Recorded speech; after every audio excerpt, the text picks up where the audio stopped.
Hello everyone, aloo dum biryani టేస్టీగా ఎలా చేసుకోవాలో చూసేద్దామా.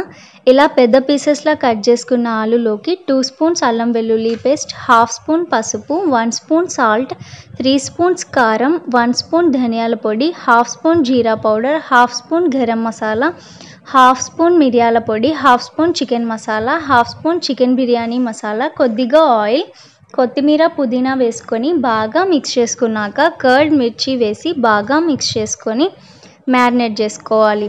స్టవ్ ఆన్ చేసి బాండీ పెట్టి 2 స్పూన్స్ నెయ్యి, ఆయిల్ వేసుకొని బాగా హీట్ అయ్యాక బిర్యానీ స్పైసెస్, మిర్చి, ఆనియన్స్ వేసుకొని బాగా ఫ్రై చేసుకోవాలి. ఇలా గోల్డెన్ బ్రౌన్ వచ్చాక కొద్దిగా తీసి పక్కన పెట్టుకోవాలి. ఈ ఆనియన్స్లోకి మ్యారినేట్ చేసుకున్న ఆలూని వేసి బాగా ఉడికించుకోవాలి. 70% ఉడికిన రైస్ని వేసి పైనుండి ఆనియన్స్, పసుపు, వాటర్ వేసుకొని 15 మినిట్స్ దమ్ చేసుకుంటే ఆలూ దమ్ బిర్యానీ రెడీ. నచ్చితే లైక్ చేసి సబ్స్క్రైబ్ చేసుకోండి.